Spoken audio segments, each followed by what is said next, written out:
biasa. Kalau kita nggak bisa ngikutin perubahan itu, khawatirnya malah kita yang terjungkal sendiri gitu ya. Dan adaptasi, kolaborasi saya pikir juga digaungkan oleh pemerintah, bagaimana kita bersama-sama memanfaatkan beberapa peluang-peluang ya, peluang-peluang di masa depan untuk peningkatan bisnis dan dampak dari yang kita lakukan. Baik, kita awali pertemuan malam hari ini dengan bersama-sama membaca basmalah. Bismillahirrahmanirrahim. Terima kasih. Langsung saja untuk waktu pembukaan prolognya kami persilahkan kepada Pak Bambang Edi Asmara selaku Ketua Absindo DIY Asosiasi BMT Seluruh Indonesia untuk wilayah Yogyakarta sekaligus pencetus dan founder Kamanse Kajian Malam Selasa. Silakan Pak Bambang. Baik, terima kasih Mas Arif. Assalamualaikum warahmatullahi wabarakatuh. Waalaikumsalam warahmatullahi wabarakatuh.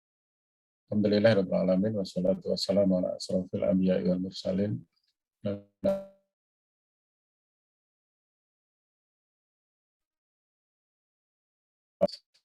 Kenal Pak,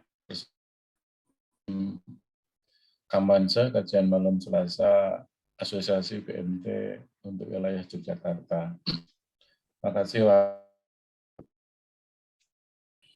Dan teman-teman semuanya,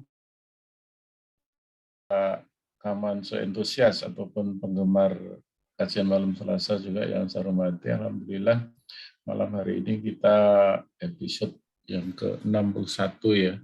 Jadi sudah disampaikan Mas Aswa, dan malam hari ini temanya sangat menarik. Kan? Itu sharing-sharing bersama.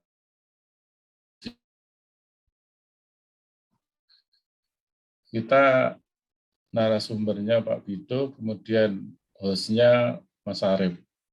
Saya perkenalkan juga nih Pak Bido ini. Mas Arif ini founder Koperasi Pintar gitu kan. Makanya saya nggak tahu nanti antara koperasi modern dan koperasi pintar ini ada kesamaan apa tidak. Ini nanti saya yakin sharingnya akan sangat bagus gitu kan. Apakah koperasi pintar juga sebagai koperasi modern? Nah ini nanti sharing malam hari ini saya yakin akan menarik gitu ya, akan menarik. Yang jelas harapan kami audien malam hari ini Kamanse ini memang ada dua peserta ya, UMKM ataupun anggota koperasi dan koperasi ya, khusus untuk koperasi syariah ataupun BMT. Sehingga saya yakin akan menarik sharing kita bersama sehubungan koperasi modern itu seperti apa sih. Nanti kita juga akan bisa sharing bersama atau syukur bahkan dengan acara Kamanse ini jadi titik tolak Kamanse koperasi modern itu ini. Nah ini saya kira ini sangat bermanfaat. Kemudian tidak lepas juga tentang UMKM ya, UMKM modern itu seperti apa sih? Nah ini juga saya kira akan menarik itu kan, menarik itu. Kemudian apakah koperasi pintar itu juga sama dengan koperasi modern? Nah ini nanti Mas Arif ini nanti yang sebagai closing statement. Jadi yang jelas termasuk saya juga ketua pengurus ini Pak Bido ini di SPPS Artamana gitu kan. Kami selalu mengikuti perkembangan tentang digital gitu kan. Makanya saya juga nggak tahu ukuran koperasi modern itu apakah koperasi-koperasi atau UMKM yang sudah bermain digital apa belum. Ini nanti kita sharing bersama lah. Yang jelas koperasi kami kita sudah pakai software, transaksinya sudah bermain digital, juga sudah bisa transfer antar anggota, kemudian checking mutasi rekening, kemudian cek saldo, ini semuanya sudah ada itu kan di koperasi kami. Dan kita juga memfasilitasi anggota kita untuk bayar listrik, bayar telepon, top up GoPay, top up OVO, ini juga alhamdulillah juga sudah. Kemudian perkembangannya lagi, alhamdulillah koperasi kami juga Ya, kearsipannya alhamdulillah pertama juga sudah digital gitu kan, sudah digital. Kemudian baru saja kita tentang manajemen SDM-nya ataupun HRD-nya, SDI-nya kita ya sudah step by step kita sudah digital gitu kan. Jadi absen itu tidak harus di kantor, tapi dari rumah pun bisa absen, kemudian dari pasar pun bisa absen. Ini kita alhamdulillah sudah mengikuti seperti itu. Tapi saya yakin tidak seperti itu, cuma digital tok itu kan dijadikan sebuah parameter koperasi modern, saya kira enggak gitu kan. Saya kira enggak. Termasuk koperasi pintar itu, nah nanti Mas Arief juga bisa nyangkut sedikit lah prolog tentang perbedaan tipis antara koperasi modern dengan koperasi digital gitu kan.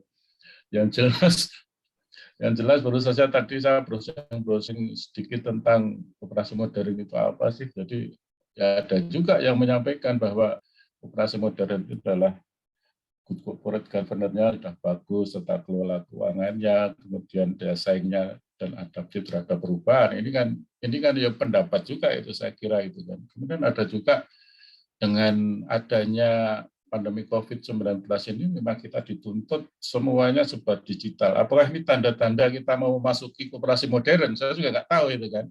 Yang jelas yang saya laksanakan, saya lalui, saya ikuti masuk rapat anggota tahunan itu, ya kita sudah online, Pak. Sudah online, Pak. Soalnya kita ngundang anggota kita 100 saja nggak boleh tempat saya itu. Cuma 30, padahal anggotanya sudah 13.000 kan, nggak mungkin cuma ngundang 30 kan. Ya otomatis kita ya digital, online. Nah ini apakah kita sudah mau memasuki era-era koperasi modern apa belum? Di sisi lain juga kita transaksinya ya sebagai contoh misalnya keanggotaan ya Pak. Ini sudah mau mulai itu kan. Jadi anggota kita ada anggota yang mau jadi anggota itu tinggal klik di HP lah. Ini semuanya serba perkembangannya serba sangat luar biasa itu kan.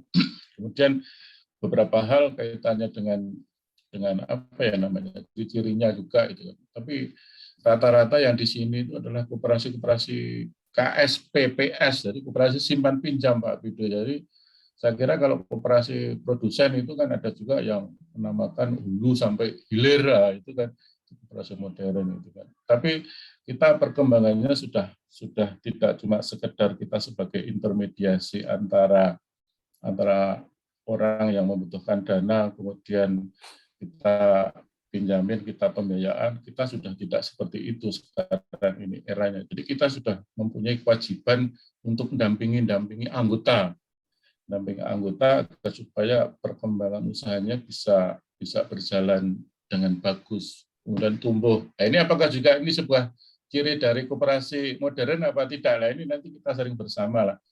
Termasuk Pak Mansur juga nanti sebentar lagi juga akan mengadakan diklat apa Mas Arief besok itu bersama Bu siapa itu? Sustainability Report.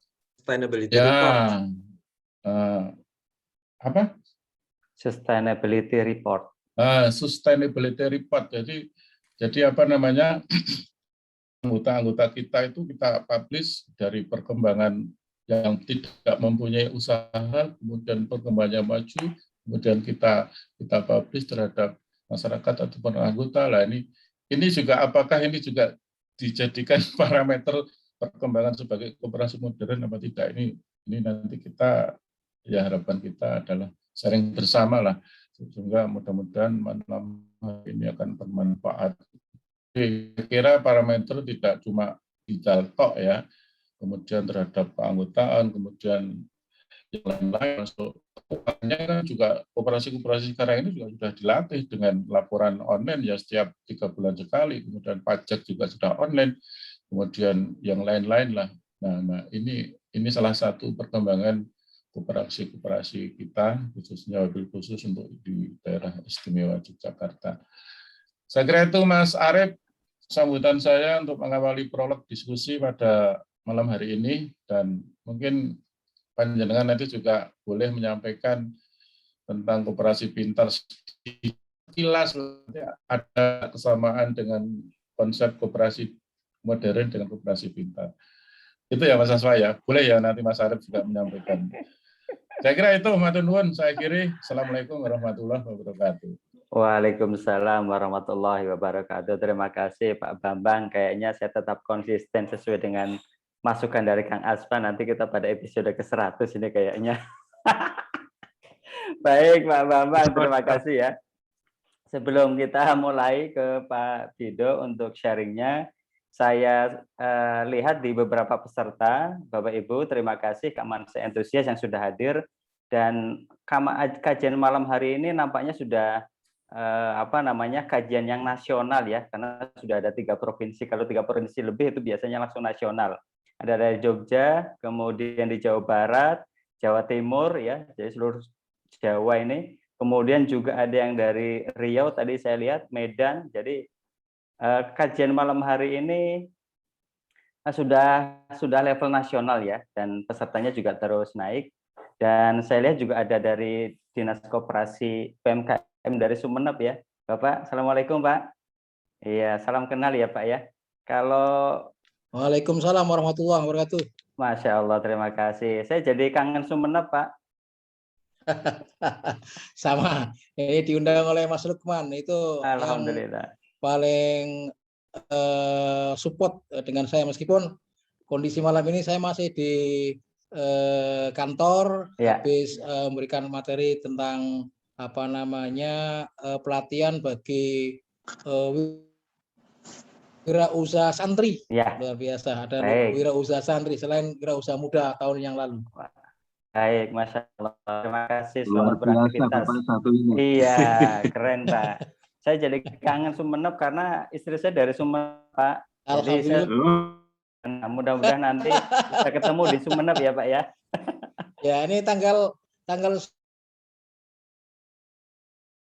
Sumeneb, kemudian Kepala Dinas Informasi Komunika juga Sumeneb, Direktur Regional Jatim ICSP juga ke Sumeneb, kemudian Kominfo Bu Eka, Mas Bagus dalam kerangka DIA Digital Entrepreneur Academy ke Sumeneb.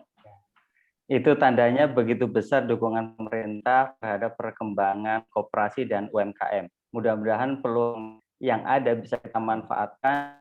Tentu keberlangsungan kita bisa kita wujudkan dan kesejahteraan bagi semua bisa kita implementasikan juga.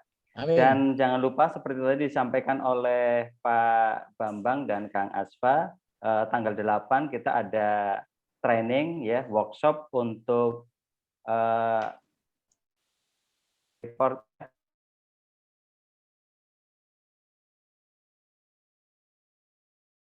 dari kita sebagai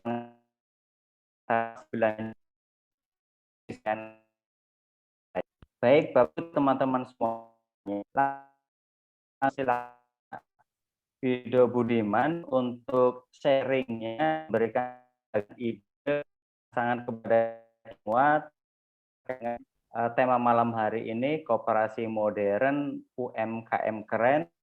Silakan Pak Bido sampai dengan jam 9 Pak. Tentunya Mas Arief kita kenalkan. Dan ini juga dari Sumeneb tadi yang disapa oleh Mas Arief. Selamat datang Pak, selamat bergabung. Bapak sekalian yang terhormat, sekali lagi acara ini nanti akan banyak sebenarnya diskusi. Saya akan tentunya satu mengulang sedikit dari yang disampaikan oleh Pak Jabadi, karena nanti beberapa teman di sini kali belum presentasi beliau. Saya akan kutip 3 presentasi beliau. Cukup lengkap presentasi kemarin. Nanti kalau Bapak Ibu ingin melihat presentasi secara utuh, nanti kita bisa share di sini ya. Kemudian kita beberapa alasan kenapa sih koperasi itu penting. Nah, nanti saya akan ada beberapa, bukan contoh, beberapa konsep, tapi dari daerah lain. Jadi ini tadi belum sempat menerjemahkannya ke bahasa Indonesia, tapi nanti saya akan jelaskan secara mudah bagaimana. Yang tentunya pasti adalah kita malam ini diskusi, karena saya tidak dan tentunya bukan satu-satunya orang yang ahli koperasi, dan saya belum ahli, saya harus mengakui.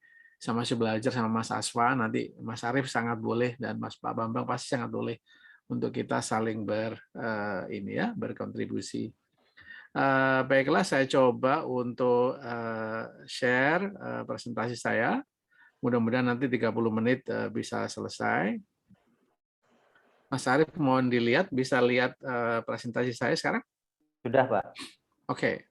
So, Bapak sekalian, ini apa yang kita bahas hari ini sebenarnya sih, seperti disampaikan kemarin, kita harus setuju ini. Pak Bambang tadi memulai, rupanya Pak Bambang sudah dengan kita bilang itu desk tadi, sudah riset duluan Pak Bambang ini. Apa sih koperasi modern itu? Jadi kita akan bicara masalah definisi, karakteristik, ciri-ciri, dan mungkin sharing mengenai keadaan koperasi saat ini. Karena ini penting sekali untuk kita menyamakan persepsi sebenarnya ya. Karena kalau nggak sama persepsinya nanti bisa jalan ke depannya juga kurang bagus. Kemudian kenapa sih koperasi itu perlu dimodernkan, dan koperasi modern versi kita itu seperti apa? Lalu pemerintah sudah punya strategi mewujudkan koperasi modern, tapi apa peran kita? Nah, saya kira ada baiknya kalau itu kita tarik ke bisnis model bisnis koperasi modern itu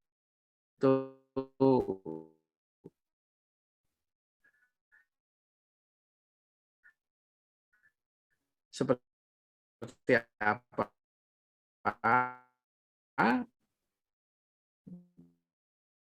Pasti kita akan tanya jawab nanti masalah Kemenkop UKM ini lebih banyak memberikan kuliah karena dan ciri-ciri koperasi modern. Di dalam presentasinya kemarin itu Pak Jabadi sudah menyampaikan beberapa gagasan atau konsep lah gitu ya. Jadi menurut beliau koperasi modern itu seperti yang di sebelah kanan dari slide presentasi kita ini adalah koperasi yang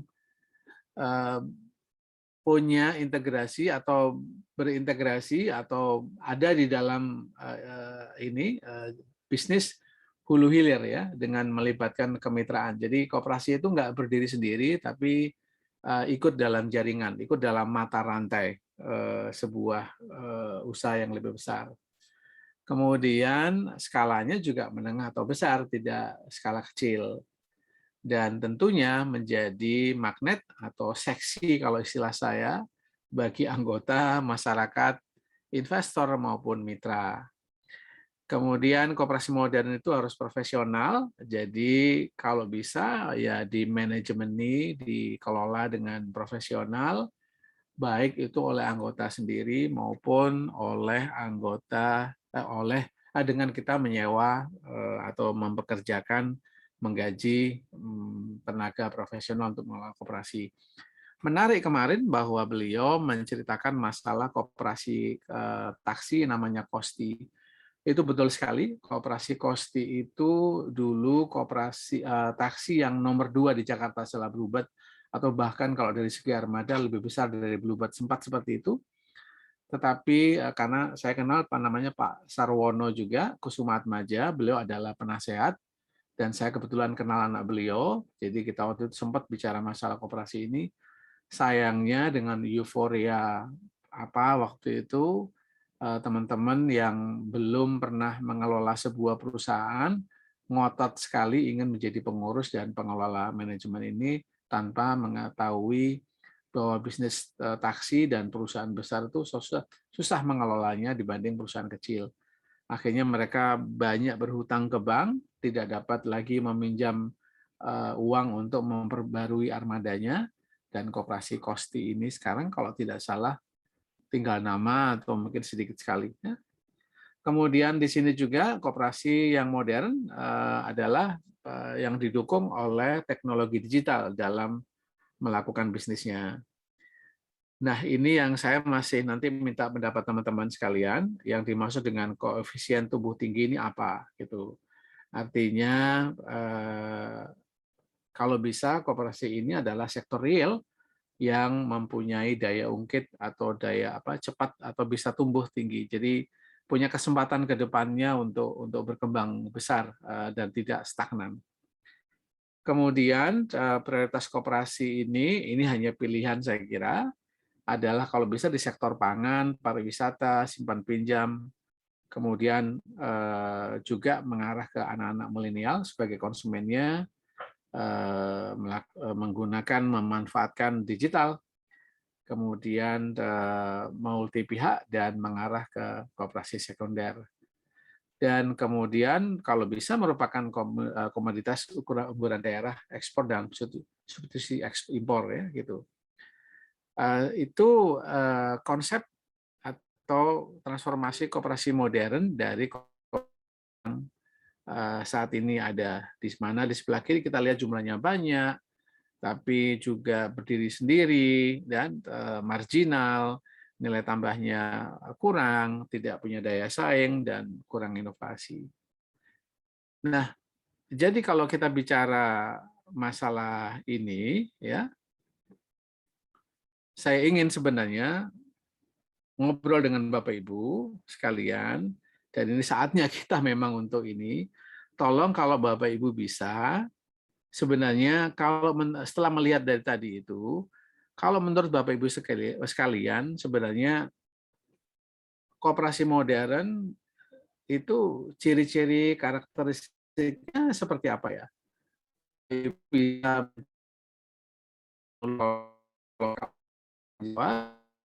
bisa juga Ibu mengacungkan tangan, memberikan pendapat. Saya kira saya akan minta bantuan Mas itu juga ya, Mas Arief untuk membantu mengatur. Ya.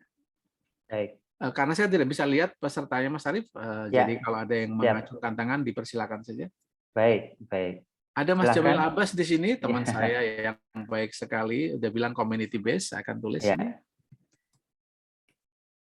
Silakan. Baik, silakan Bapak Ibu bisa menuliskan di kolom komentar terkait dengan modern Bapak Ibu itu seperti apa ya. Silakan, atau mungkin ada yang mau berbicara secara langsung juga bisa raise hand ya. Silakan Bapak Ibu menuliskan menurut Bapak Ibu itu yang seperti apa. Silakan. Dari Pak Jamil menuliskan community based, sudah ditulis juga oleh Pak Bido. Ada dari Pak Askabul Mukminin. Oh, ini baru terlambat. Silakan Pak, ambil tempat duduk yang nyaman Pak. Jangan lupa kopi dan snack-nya ya. Ya, sambil Bapak Ibu berpikir mengenai ini, kita akan juga tambahkan nanti. Oke. Ada Pak Taufik, Pak Bido menuliskan inovasi koperasi. Ada juga Kang Asfa Go Digital. Kemudian Bu Suswanti bisa online transaksinya. Oke. Kemudian dari Dinas Koperasi Sumeneb, koperasi yang menunjukkan ke koperasi antar koperasi. Maksudnya apa itu kalau boleh dijelaskan? Ya. Mungkin mengkoneksikan antar koperasi mungkin, Pak. Oke. Ya. Kemudian dari Pak Rinaldi. Ya, jadi sifatnya itu semacam korporasi. Korporasi. Oke. Ya, korporasi itu. Koperasi yang menunjukkan korporasi antar koperasi gitu ya. Betul. Seperti itu, Pak. Korporasi kuncinya. Ya. Terima kasih, Pak. Kemudian dari Pak Rinaldi, ciri-cirinya memanfaatkan dunia online untuk memperluas pasar dan menjangkau lebih banyak customer. Dari Pak Sudirwo di Kalimantan Selatan, wah luar biasa ini. Digital teknologi, Pak. Oke. Kemudian dari Ibu Fatmawati Samarinda, koperasi yang menggunakan fasilitas dan sarana prasarana modern. Nah, oke. Saya tulis. Pak Agustinus juga sama, digitalisasi koperasi. Nah, kemudian dari Surabaya ini, Pak Ashabul Mukminin, koperasi yang dikelola secara korporasi, sama saya rasa ya. Oke, kemudian dari Pak Lukman Jawa Timur, SDM mumpuni dan profesional, Pak. Wah, luar biasa. Saya lihat ada yang menulis berdaya saing ya. Ya. Saing dan inovatif. Ya. Kemudian si SDM-nya tadi bagaimana, Mas? SDM-nya? Dari SDM mumpuni dan profesional, Pak. Dan profesional. Oke. Kemudian dari Pak Sabto ada GCG, Pak. Good Corporate Governance. Dari Pak Jamil, mengoptimalkan berbagai instrumen keuangan. Oke. Optimalisasi instrumen keuangan. Dari Pak Lutfi, pupuk pengurusnya tersertifikasi, Pak. Ya. Oke. Tapi yang jelas tidak harus tersertifikasi vaksin, maksudnya bukan itu ya, Pak ya. Jadi sertifikasinya bukan sertifikasi vaksin, Pak. Ya. Oke. Ini yang perlu digarisbawahi, Pak. Kemudian connecting asset security, Pak, dari Pak Agus. Maksudnya apa itu kalau boleh itu? Pak Agus, mungkin silakan, bisa Pak Agus. sedikit ngasih gambaran nih, connecting asset security. Apa keamanan asetnya terkoneksi? Iya, benar Bapak. Karena sekarang itu kalau kita mulai di dunia usaha, risikonya yaitu kerugian. Nah, untuk supaya tidak ada kerugian, makanya aset-aset itu diamankan. Kiranya begitu, Pak. Terima kasih. Mungkin lebih tepatnya mengurangi kerugian ya, jangan menghilangkan kerugian. Karena kerugian itu pasti ada, kita mendapatkan pendapatan gitu ya. Betul. Baik, kemudian dari Nuri BMT AA ya, koperasi yang memiliki daya saing tadi sudah ya Pak ya, daya saing dan adaptif. Dari Nina Septina, adaptif terhadap perubahan Pak. Nah ini sudah, oke. Ya. Kemudian dari Sleman Joko Pramono, kompeten, kompetitif, komersial ya. K3 ini berarti kompetitif, kompeten dan komersial. Kemudian ada juga Pak Ashabul nambahin melampaui wilayah negara atau lintas negara. Keren ini. Wilayah negara. Antar negara, antar wilayah ya. Terus yang sebelumnya Mas, yang tadi sebelum melampaui itu wilayah negara itu? Yang kompeten Pak sudah? Ya. Kompeten, kompetitif, komersial. Oke. Kompeten, kompetitif, dan komersial. Kompetitif, komersial. Oke. Ya. Kemudian tata kelola ya itu ya. Ya, Sucipto tata kelola teknologi informasi. Kemampuan yang mudah dikontrol secara online. Jadi online intinya ya Pak ya, semuanya online. Oke. Oke, silakan ada lagi Bapak Ibu dari Pak Joni ya. Memanfaatkan digitalisasi. Oke. Menjadikan modal sebagai pembantu manusia nomor 1. Oh iya. Oke. Oke. Manusia nomor 1? Ya, manfaatkan digital, jadikan modal sebagai pembantu manusia nomor 1. Oke. Maksudnya manusia nomor 1 ya. Teknologinya sebagai pendukung. Betul. Masih nomor 5 itu ya Pak ya, memanfaatkan digitalisasi, kemudian modal sebagai alat bantu pembantu dan manusianya itu sebagai yang utama atau nomor 1. Ya, kita masih menunggu yang mungkin sedang menulis, sedang typing. Baik. Nanti kita bisa mengunjungi dan menambahkan ini tentunya. Bapak Ibu sekalian, rupanya berhasil ini. Saya memancing ke minat dan teman-teman ini. Senang sekali tentunya. Jadi tadi dimulai dengan Mas Jamil dengan bahwa koperasi modern itu harus tetap community based. Kemudian Bapak Ibu bisa lihat di dalam di dalam presentasi kita, saya coba besarkan. Ini hasil karya Bapak Ibu sekalian. Jadi harus inovatif, harus bersifat korporasi, menggunakan sarana dan prasarana modern, berdaya saing dan inovatif, adaptif juga terhadap perubahan, lalu SDM-nya mumpuni dan profesional, termasuk ada yang bilang bahwa kalau bisa tersertifikasi keahliannya. Aset harus dikelola dan harus aman. Lalu kalau bisa ini cross border, jadi melampaui wilayah antar negara. Lalu kompeten, kompetitif dan komersial, memakai tata kelola teknologi, sistem pembukuannya online, memanfaatkan digitalisasi, dan sama juga manusianya tetap nomor satu. Bapak sekalian, saya kira ini sudah benar kalau ini kita. Hanya memang saya mau tambahkan 1-2 saja, yaitu pengelolaannya secara modern juga gitu ya. Jadi tapi Pak Bambang sudah dari tadi menyampaikan bahwa rapat anggota sekarang dan segala macamnya kan, bayangkan kalau 13.000 orang harus hadir di satu ruangan kan tidak mungkin sekarang. Jadi mungkin ya kita memanfaatkan teknologi, memanfaatkan cara perwakilan dan sebagainya ya begitu. Tapi dikelola secara modern dan tentunya bisnisnya menguntungkan.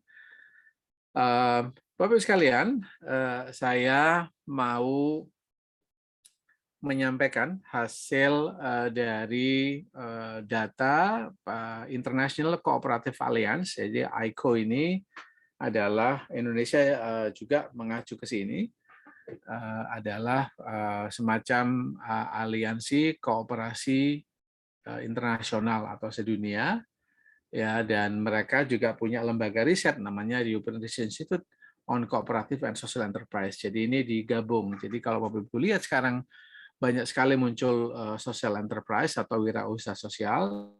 Mas Jamil juga pernah datang ke acara kita rame-rame ikut belajar mengenai social enterprise. Dan kooperasi ini memang menjadi salah satu atau banyak sekali mempunyai ciri-ciri wirausaha sosial. Dari data yang dikumpulkan, kita lihat sekali bahwa sekarang ini 300 koperasi terbesar di dunia itu nilainya sudah 2,1 atau hampir 2,2 miliar dolar ya, dan ini di 27 negara yang di Prancis, dan dua-duanya berupa kita bilangnya bank ya gitu, jadi bank koperasi. Nah, impian saya sebenarnya ingin melihat bahwa ada nggak bank koperasi kan, tapi Rabobank memang mohon nanti saya dikoreksi, berasal dari memang koperasi pertanian, tapi mereka punya lengan usaha yaitu di bidang finansial, jadilah Rabobank. Jadi Rabobank sama Agricole dari Perancis ini adalah salah satu bank koperasi terbesar dengan aset yang besar juga. Kalau dilihat dari data yang terkumpul ini, maka 41 koperasi itu bergerak di bidang asuransi, 30% di bidang pertanian dan pangan, kemudian 19% di bidang retail dan wholesale perdagangan, 6% di bidang banking, perbankan dan layanan keuangan, dan untuk di industri dan utilities mereka ada 1% di bidang industri dan 1% di bidang health ya, kesehatan, pendidikan dan social care, jadi pekerjaan sosial dan lain-lainnya. Jadi memberikan gambaran Bapak Ibu sekalian. Nah, kalau tadi menilai apa yang Bapak Ibu sampaikan sedikit tadi, jadi memang nilai-nilai kooperasi yang disampaikan tadi memang benar ya gitu. Jadi koperasi itu memang demokratik dan equally own and control. Jadi one vote and one one person one vote itu tetap berlaku. Kemudian co-ops ini keep money and jobs in their community. Jadi koperasi ini bagusnya karena uang dan kegiatan ekonomi yang beredar itu ya untuk masyarakat di sekitar itu, tidak keluar. Gitu. Lalu kemudian kita melihat bahwa peran dari koperasi ini juga menyumbang ke menangani masalah-masalah sosial dan masalah environment, masalah-masalah lingkungan. Jadi Bapak Ibu sekalian, ini banyak sekali beberapa alasan dan ini anak-anak muda yang mencoba untuk membuatnya menarik dengan menyampaikan bahwa koperasi ini memang cocok, relevan sampai sekarang. 64 dibilang bahwa koperasi ini bukan charity, bukan menadahkan tangan begitu. Lalu nomor 5 banyak anggota yang pasti mendapat manfaat. Yang nomor 6 ini koperasi juga tahan banting. Nomor 7 ini banyak sekali sekarang kegiatan-kegiatan kegerakan internasional untuk memperbaiki koperasi. Kemudian yang lain Bapak Ibu nanti bisa baca sendiri dari data ini ya. Jadi tadi kita udah bicara masalah modern, koperasi modern versi kita yang kita barusan tadi. Mohon maaf ini ininya loncat. Ini sekali lagi menekankan peran-peran kenapa koperasi itu nilai-nilainya sangat penting. Ada 7 prinsip koperasi, yaitu 1 sukarela dan keanggotaannya terbuka, kemudian demokratis, anggota yang mengontrol, lalu partisipasi dari anggota secara ekonomi, otonomi dan independen. Kemudian di sana terlibat juga masalah pendidikan, training, dan informasi, serta harusnya memang ada cooperation, kerjasama antar koperasi, dan ini yang didukung oleh Pak kemarin. Dari Pak Sumenep. Oh baik, ya. Pak Sustono Sumenep. Ya. Terima kasih Pak Sustono. Ya. Pak Sustono mau bicara atau bagaimana? Lanjut Pak, Oke. Lanjut.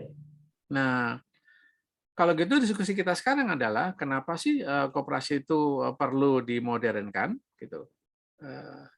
Nah, sekali lagi Bapak Ibu, saya ingin ini asal tahu background-nya saja. Kita mengadakan diskusi ini karena hasil dari diskusi kita ini kita akan sampaikan ke Pak Deputi Menteri, ke Pak Ahmad Jabadi, dan beliau minta sekali lagi untuk kita beliau mendapat masukan. Jadi sekali lagi akan sampaikan, silahkan kalau boleh di kolom chat lagi, Mas Arief dibantu seandainya ada yang mau menulis dan juga yang mau berbicara, dipersilahkan. Baik Pak Bido, teman-teman semuanya, Amansyah entusias. Kita tulis lagi ide, gagasan, pemikiran, dan pandangan Bapak Ibu semuanya mengenai kenapa sih koperasi perlu dimodernkan. Silakan Pak, ditulis di chat, nanti akan dirangkum oleh Pak Bido. Baik, ada chat dari Nina, rebranding Pak. Kenapa harus modern? Karena rebranding image koperasi selama ini dipandang sebelah mata, Pak. Perlu rebranding karena dipandang sebelah mata. Kemudian dari Pak Sudirwo, Kalimantan Selatan, skala usaha meningkat menjadi besar. Oke. Skala usaha meningkat menjadi besar. Oke. Usaha. Kemudian dari Ibu Fatmawati Samarinda, untuk memudahkan pengelolaan teknologi. Memudahkan pengelolaan teknologi. Dari Surabaya, Pak Ashabul Mukminin, karena penghargaan terhadap SDM koperasi masih jauh, Pak, atau rendah, Pak, dibanding pekerja di korporasi. Oke, penghargaan SDM-nya rendah. Kemudian dari Lutfi Pupuk, koperasi naik kelas dan orientasi ekspor, Pak. Oke. Lanjut dari Pak Sucipto, Koperasi Syariah Rahmah Kalimantan Selatan lebih transparan, Pak. Ya. Kenapa? Agar lebih transparan. Oke. Kemudian dari Pak Sutono, Sumeneb, karena tuntutan zaman di modern, Pak, era digital. Karena Oke. tuntutan zaman. Kemudian dari Dina, Ediwani, agar mampu bersaing di pasar global. Oke. Dari Pak Agung Hartanto, kaidah 3 go. Oh, go modern, go global, dan go digital, gitu ya. 3 go ya. Oke. Ya, bagus juga ini. Oke. 3 go ya.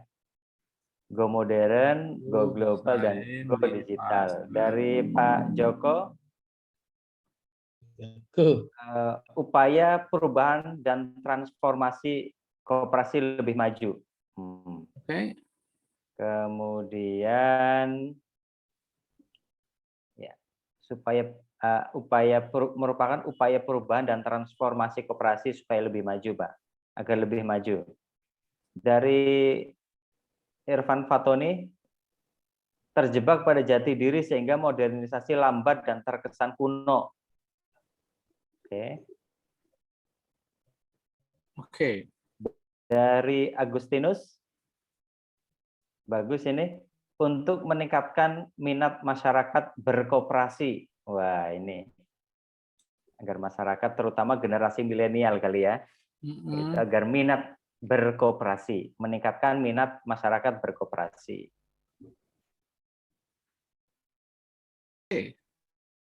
Ya, tim 4.0 terus bergerak ke 5.0. Wah, ini. Apa itu maksudnya itu? Iya. Mohon dijelaskan. Iya, kalau koperasi masih tradisional dan konvensional manajemennya jelas akan tertinggal dan tergilas oleh lembaga keuangan lain. Oke, adaptasi berarti ini ya. Kalau tidak dimodernkan akan tertinggal, terpental, terjungkal ya, dan kepundal-pundal kalau bahasa Jawanya ya. Dari Pak Jamil, supaya makin bermanfaat bagi masyarakat khususnya anggota. Oke. Oke. Oke, sudah dari 4.0 ke 5.0, Pak. Minat saya masih terlambat ini. Minat ya, minat masyarakat berkoperasi, meningkatkan minat masyarakat berkoperasi. Koperasi meningkat. Oke. Ya. Kemudian terus yang ini sudah ya, 4.0 ke 5.0, Pak. Dari dari 4.0 ke 5.0. Dari Pak Jamil, supaya manfaatnya semakin bermanfaat bagi masyarakat. Mungkin bermanfaat. Khususnya anggota. Kemudian, wah ini udah ada 17 new message ini, Pak. Keren ini, Pak. Oke. Keren. Kita rangkum, Pak. Ya, kita rangkum. Siapin slide lagi, Pak. Ya. Tapi kalau begitu sekarang, tadi saya tertarik perlu rebranding ya, gitu. Ya. Nah, kita coba nanti akan ulangi lagi, kita akan bolak-balik ke 2 slide ini. Ya. Tapi tadi Ibu yang pertama bilang perlu rebranding karena kan lebih jauh lagi, apa yang dimaksud dengan image koperasi itu dipandang sebelah mata? Baik, dari mungkin ada open mic dari Ibu. Bentar.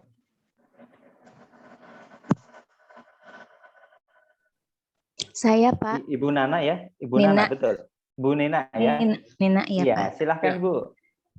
Ya, kalau selama ini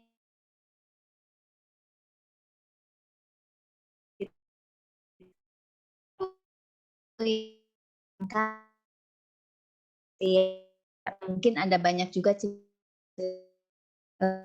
aktif di mata masyarakat. Jadi kalau sekarang bisa di repositioning, di rebranding, mungkin ini akan dan mungkin juga boleh diajak nih millennials gitu untuk terlibat di koperasi gitu. Jadi kesannya juga sebagai sesuatu yang modern, kekinian gitu. Jadi mungkin perlu juga ada endorser mungkin ya.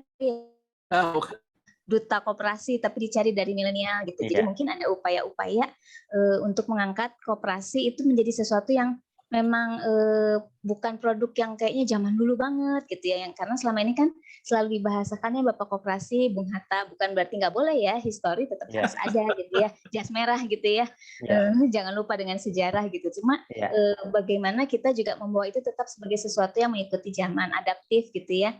Jadi itu mungkin yang perlu kayaknya Pak Bido sudah jago banget sih untuk membawa ini ke kancah yang lebih modern gitu ya. Wah, ini enggak justru saya senang Mbak Nina menyampaikan ini benar karena salah satu cara paling oke, paling bagus untuk memulai sesuatu yang baik berubah adalah dengan mengakui ya begitu bahwa image koperasi kita ini kurang bagus.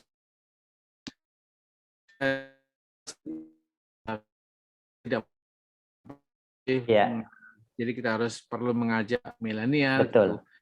Perlu kurang positifnya kalau teman-teman yang lain kira-kira karena apa ya koperasi ini kurang positif ya dipandangnya? Bapak Ibu yang lain. Silakan Bapak Ibu, kenapa kok dipandang kurang positif? Itu Mbak Dina, Ediwani sudah resen, Mas Arif mohon di. Oke, silakan. Ya, makasih. Assalamualaikum Pak Bedo. Kalau yang terjadi di Aceh ya Pak ya, karena untungnya mungkin di tempat lain beda-beda ya kejadiannya. Kok di Aceh itu, kok koperasi ini kenapa dianggap nggak modern tuh biasanya masih one man show. Itu yang kerjanya tuh ketua semua. Jadi pengurus yang lain CEO ya? Iya CEO. Tapi kan ini bukan ini ya. Jadi emang ketua sih ya gitu kan. Kemudian juga di strukturnya itu atau keanggotaannya tuh masih banyak yang terlibat keluarganya gitu. Dan emang masih banyak ya koperasi-koperasi yang berdiri yang ada itu kalau dia bangunnya tuh karena untuk mengajukan pendanaan aja gitu, manfaat. Jadi ya emang masih seperti itu sih dasarnya. Emang nggak semua sih, tapi masih banyak lah yang kita lihat di sini. Baik.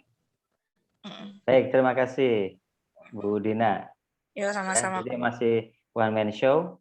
Mungkin juga persepsi kali ya Pak ya, karena koperasi itu masih identik dengan ini Pak, koperasi unit desa Pak kali Pak. Jadi kata-kata koperasi itu koperasi asosiasinya ke koperasi unit desa kali ya, persepsi ya. Iya, dan mungkin memang perlu melibatkan generasi milenial untuk mendongkrak ini tadi duta, tapi jangan sampai nanti kita manggil Bung Hatta dengan Kak Hatta ya. Saya khawatir nanti kita milenial. Baiklah.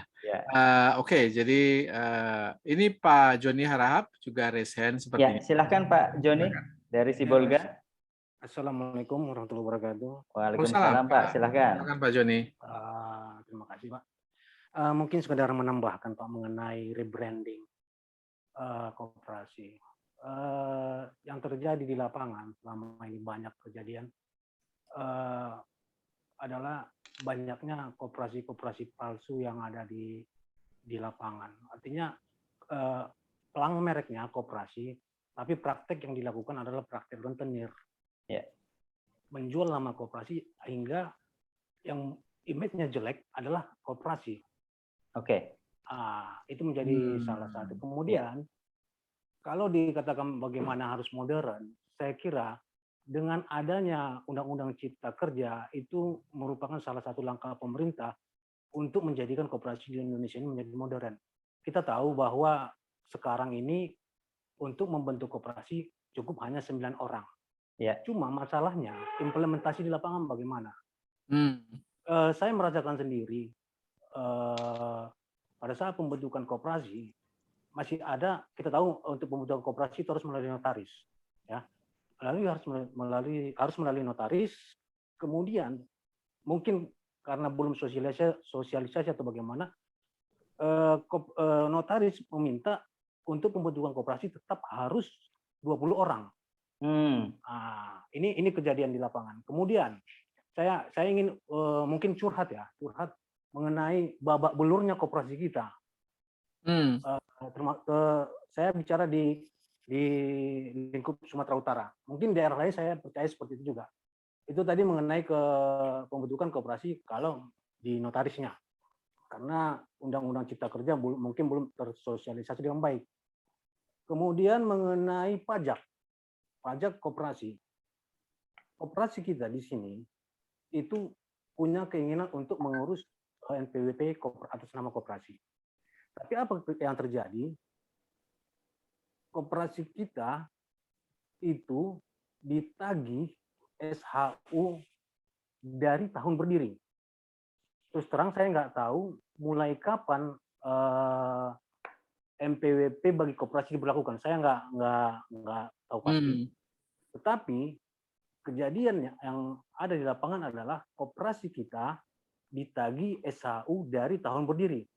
Masalahnya bukan hanya SHU badan, tetapi SHU anggota. Dan itu tidak mungkin dibayarkan oleh koperasi. Karena namanya SHU anggota pasti sudah habis. Diberikan kepada anggota. Nah, sekarang ada Undang-Undang Cipta Kerja. Saya pernah mengikuti semacam sosialisasi dengan pihak kementerian, dan saya pun pernah lihat di Undang-Undang Cipta Kerja bahwa sekarang SHU yang dikenakan kepada koperasi adalah SHU badan, tidak lagi SHU anggota. Cuma saya pun meragukan apakah ini sudah tersosialisasi dengan baik. Artinya begini Bapak, kita bisa bicara modern. Saya kira kalau masalah koperasi ke modern itu harus terjadi karena tuntutan zaman. Sekarang ini koperasi yang bisa kita katakan maju dan omsetnya besar adalah CU. CU itu sebenarnya bahkan sudah melakukan modernisasi, digitalisasi. Ada CU di Credit Union di Kalimantan Barat. Mereka sudah punya semacam ATM, bahkan di Sumatera Utara pun juga sudah bisa melakukan, ada CU yang sudah melakukan transaksi secara digital. Artinya adalah bahwa yang paling utama kita benahi adalah pendidikan perkoperasian bagi anggota. Banyak masalah koperasi kita yang belum bisa melakukan RAT, rapat anggota tahunan. Kenapa? Karena belum bisa melakukan pembukuan. Nah, artinya banyak masalah. Kalaupun kita mau mengadakan modern, kita harus selesaikan dulu masalah di akar rumput. Seperti apa? Termasuk masalah regulasi. Nah, di situ. Baik, Pak Joni. Saya yakin itu nanti akan mengikut. Mungkin itu saja Pak dari saya. Baik, Pak Joni, terima kasih. Silakan Pak Wido, lanjutkan Pak. Ya, saya kira menarik ini disampaikan oleh beliau.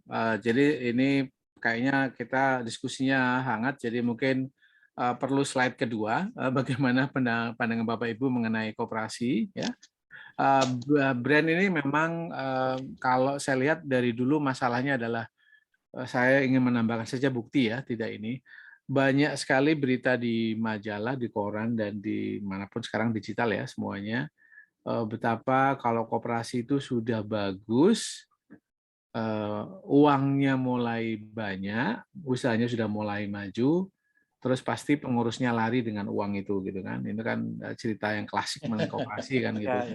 Dan sedihnya di situ.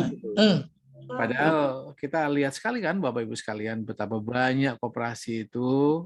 Saya pernah selama di World Bank ketemu dengan CEO-nya Komida waktu itu, betapa Komida itu sangat bagus, sangat banyak dan banyak manfaat, sampai Komida ini kan berteman dan dibiayai oleh Matt Damon kan, karena urusannya dengan menyediakan pinjaman untuk Bapak Ibu keluarga yang ingin punya akses ke air bersih. Jadi water.org dengan Pak Don Johnston kerjasama dengan Komida, dan water.org ini kalau Bapak Ibu tahu ceritanya menarik karena orang Amerika kan suka pesta-pesta gitu kan kalau Sabtu Minggu gitu kan. Nah, salah satu tiba-tiba ngobrol itu, kita ini kalau pesta-pesta begini tuh minum bir aja, sekali minum aja $40 ya gitu.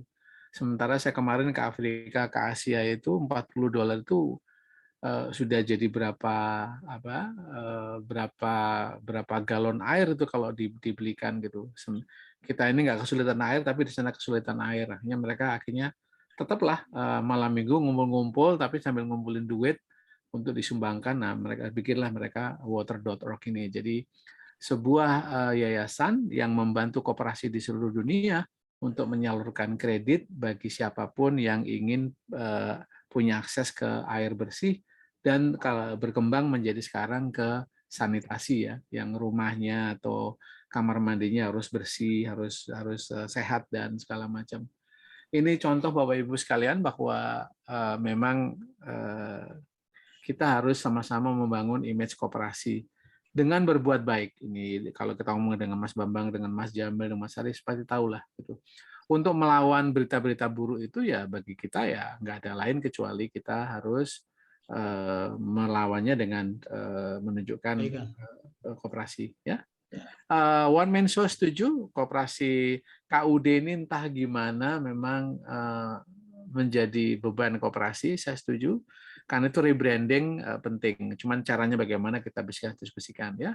Mengenai pajak koperasi, saya kira tadi Pak Joni menyampaikan banyak sekali Pak para notaris yang belum update dan belum tahu caranya bagaimana mengakomodasi ini Pak Undang-Undang Cipta Kerja itu. Dan Undang-Undang Cipta Kerja yang jumlahnya 600 halaman itu, kalau Bapak Ibu tertarik, saya punya kopinya. Itu menarik sekali memang. Tapi credit union itu memang salah satu contoh yang banyak di Amerika yang memang bagus. Jadi bisa kita jadikan contoh juga. Itu saja sekedar komentar saya terhadap komentar Bapak Ibu sekalian. Tapi diskusi kita tetap berlanjut.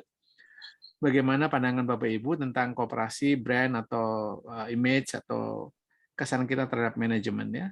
Silakan Mas Arief dibantu untuk tetap diskusi kita. Coba. Baik, kita lanjutkan Pak. Mencatat komentar-komentar atau pendapat dari Bapak Ibu semuanya yang sudah ada di ruang chat Pak. Oh oke. Oh ya, maaf. Ini masih cukup banyak Pak ya. Baik. Baik, kita mulai dari Pak Sustono. Ya, dari oke ya, dari bukan dari Menep, Pak. Ya. Usul Pak Sustono itu. Ya, silakan Pak Sustono. Oke. Terima kasih Pak Bido. Jadi kalau kita melihat pandangan Bapak Ibu tentang koperasi ini memang tidak boleh skeptis. Artinya kalau kita melihat koperasi yang sifatnya masih skeptis dalam arti masih kolonial ya, apa yang disajikan tadi memang ada benarnya. Tetapi kami melihat bahwa kesan yang sekarang ini kita jarang melihat ada KSPPS. Anggap kita lihat KSPPS yang Sidogiri kemudian sekarang berubah menjadi Nusantara. Ini luar biasa. Di KSPPS bahkan tidak hanya berkembang di pusatnya di Pasuruan, tetapi sudah menjadi sebuah koperasi yang menuju ke go nasional. Bahkan di event-event koperasi itu menduduki kejuaraan yang memang melihat dari omset, jumlah maupun kredibilitasnya. Ini pikiran saya, artinya memang harus dibedakan pandangan yang kolonial dengan kondisi yang sekarang memang harus ada seluruhnya, harus ada transformasi baik di manajemennya, baik di brandingnya, image-nya, dan sekaligus upayanya adalah di digitalisasi. Jadi saya melihat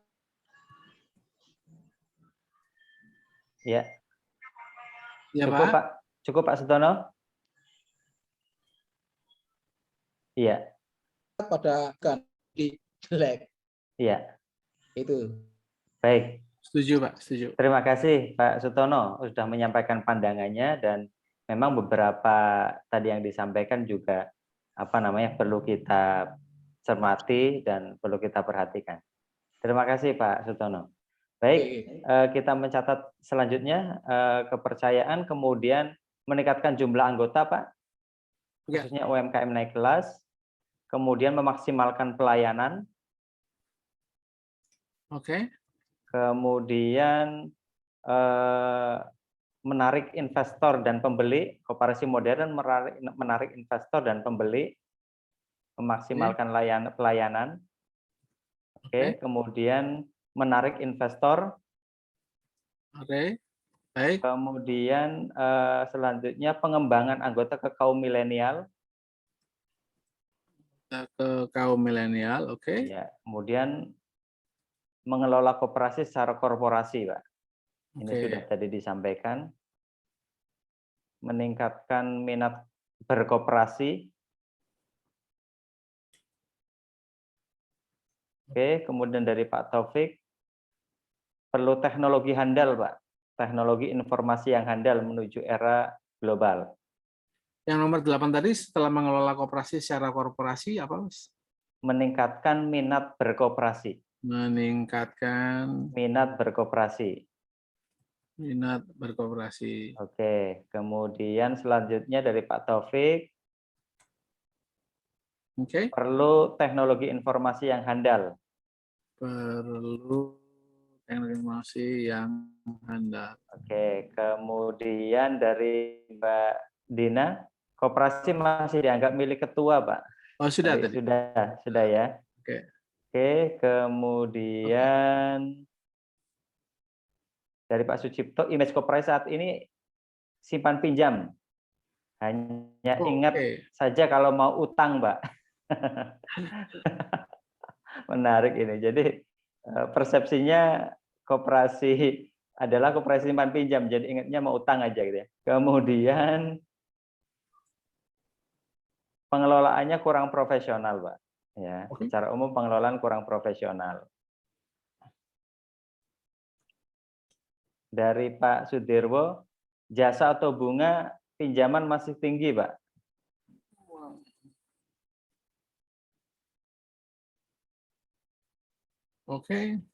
Bunga pinjaman masih tinggi, jasa atau bunga pinjaman masih tinggi. Kemudian dari Pak Joko, ada 3, saya ambil aja. Instrumen kebijakan, sistem pengawasan dan lembaga penjamin yang mungkin belum ada atau masih lemah, Pak. Sistem pengawasan dan lembaga penjamin yang masih lemah. Dari Mas Tani Purwa. Ini saya tak potong dulu, ini menarik sekali. Jadi memang sorry, sebentar.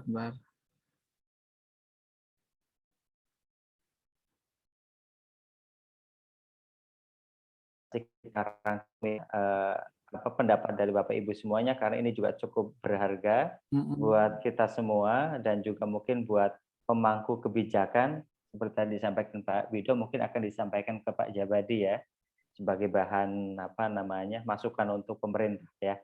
Dan ini adalah masukan dari Bapak Ibu yang sudah nasional ini. Dilanjut. Koperasi yang sehat berpotensi maju, perlu struktur organisasi yang harus ada penggajian karyawan. Berarti struktur organisasi dan sistem penggajian, Pak. Yang punya sistem ya. Ya, sistem penggajian. Penggajian karyawan. Kemudian dari Kaltim, Pak Heni, ini kayaknya pendapat saja.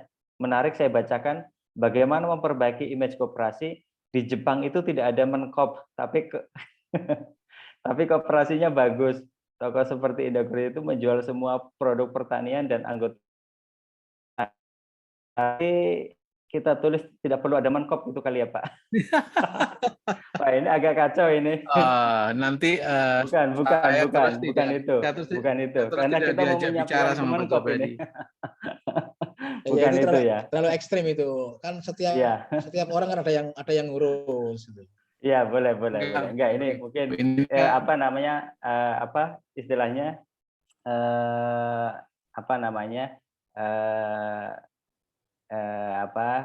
hanya celutukan kali ya. Kemudian dari Fatmawati, produk koperasi dan meningkatkan penjualan, Pak. Dan Dan dari Pak Agung Hartanto mungkin ini yang terakhir, belum ada chat lagi. Karena keputusan tertinggi pada RAT perlu adanya mimpi besar, mendesak memintarkan anggota. Oh, berarti kuncinya di sini. Edukasi anggota, Pak. Konsep people before product, Pak. Ya. Jadi edukasi ke anggota dari Pak Agung Hartanto, perlu edukasi literasi, ya, literasi ke anggota. Ya, Bapak sekalian, saya ingin komentar ini. Terima kasih atas infonya. Nanti kita betulkan dan nanti kan ini dicatat dan direkam ya. Tapi nanti yang tidak perlu Menteri Koperasi itu nanti pasti tidak kita sampaikan. Ini seperti kita begini kan. Ini kan sekarang kita kan lagi apa? Kita lagi pra Olimpiade ya. Alhamdulillah kita dapat 2 emas ya. Gitu. Tapi kan itu cabangnya kan bulu tangkis. Kemudian cabangnya itu kan apa? Kemarin itu angkat besi kan. Justru kita ini mencari 11 orang atau 22 orang untuk main sepak bola dari 260 juta aja. Kok susah sepak bola kita itu kan gitu. Ya. Jadi terus apakah kita tidak perlu sepak bola gitu kan gitu. Jawabannya kan juga belum tentu kan gitu. Jadi ini mungkin intermezzo aja, Pak. Enggak apa-apa. Saya cuma memang saya juga guyon pokoknya menjawabnya. Santai aja. Ya. Tapi lanjut dari ya, Pak ya. Ini ada lanjutan lagi bagus ini, Pak. Ya sudah, yuk kita lanjut. Ya, lanjut Pak ya. Perlu disiapkan ekosistem bagi pengembangan koperasi, Pak, dengan melibatkan multi stakeholder. Sebentar. Jadi perlu disiapkan ekosistem bagi pengembangan koperasi, Pak. Ekosistem bagi ya pengembangan koperasi dari Pak Agung ini. Ekosistem seperti apa itu, Pak Agung? Boleh Pak Agung open mic, silahkan. Untuk memberikan gambarannya lebih lengkap. Iya, baik. Terima kasih Bapak-Bapak semuanya sudah diberi kesempatan. Bismillah, Assalamualaikum. Waalaikumsalam. Dan bahwa koperasi ini sebenarnya sudah diyakini sangat benar. Dan dari pengamatan saya sejak 30 tahun yang lalu hanya di Indonesia saja itu tidak bisa benar. Maaf ya. Nah ini yang belum kita. Kenapa di Singapura bisa, di New Zealand bisa, di Jepang pun juga bisa, dan dikatakan tadi ya. Sebenarnya bukti kita ini memang istilahnya kalau di change management itu antara status quo sama yang berubah ini masih kuatan yang status quo. Nah, makanya perlu kita buat suatu ekosistemnya, dan ya sistem itu adalah kontribusi dari berbagai pihak tadi, ABCGM, akademisi, bisnis, praktisi tadi ya, komunitas sekarang ini, government bagaimana dia membuat suatu regulasi, bahkan media bagaimana mereka itu menginspirasi tadi, jangan hanya yang jelek aja dong gitulah. Apakah sekian banyak itu jelek semua? Apakah nilai titik rusak sebelanga? Ya. Nah, itu juga perlu, karena itu memberikan semangat. Kalau orang nggak, akhirnya orang pada apati semua kan. Ya. Nah, dalam hari ini kembali lagi adalah ekosistem itu sangat penting ya. Dianggap penting kita harus ada bagaimana. Nah, kemudian yang satu lagi adalah harus ada keterkaitan ya, bagaimanapun antara badan usaha dan badan hukum. Ya, ada, kenapa juga ada Menteri Koperasi dan UKM misalkan. Ya. Nah, jadi dan ini berarti ada interseksi antara koperasi dan sebagai UKM bahkan ya. Nah, artinya apa? Misalkan UMKM atau UKM ini sangat perlu itu. Sebagai contoh, Toyota itu asalnya dari UKM. Dan ya maaf karena saya 30 tahun di Astra, dia mengatakan bahwa yaitu Keiretsu tadi. Perusahaan yang besar harus mempunyai binaan minimal 10. Itu yang dibawa kemana-mana. Bahkan kalau dia si bapaknya ini invasi ke Indonesia ya, dan saya mengalami sendiri itu waktu saya jadi bagian di yang BIC di purchasing gitu ya. Makanya yang 10 itu juga dibawa ke sini gitu. Jadi ada suatu kesinambungan. Gitu. Tadi bahwa bagaimana ya kalau istilahnya sekarang bagaimana mereka bisa naik kelas lah. Ya. Tadi. Itu ekosistem Ya, saya itu aja. Assalamualaikum. Waalaikumsalam. Terima kasih, Pak. Menarik sekali. Pengalamannya ini, Pak, dari Pak Agung. Ya. Silakan, Pak. Bapak sekalian, melihat dari banyaknya pendapat dari mulai 1, 2 sampai 3 ini pandangan Bapak Ibu, saya hanya menggarisbawahi saja dari lebih dari 25 pendapat ini, tidak semuanya bercerita mengenai pandangan Bapak Ibu mengenai koperasi, tetapi ada sepertiga barangkali sudah mengarah ke bagaimana sebaiknya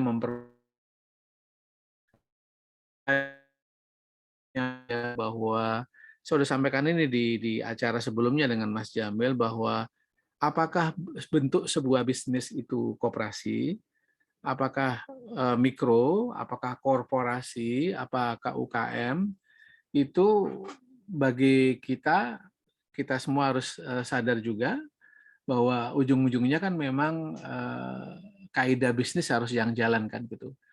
Ya, kembali ke kaidah dasar bisnis itu. Kenapa kita mau berbisnis dengan orang lain? Kenapa orang mau mendekati koperasi kita? Kalau kita sudah punya bisnis yang bagus, produk yang bagus, layanan yang bagus, orang tidak akan peduli kepada kita apakah bentuknya koperasi ataukah PT. Saya kira itu sih bagi saya itu, dan itu memang benar-benar gitu.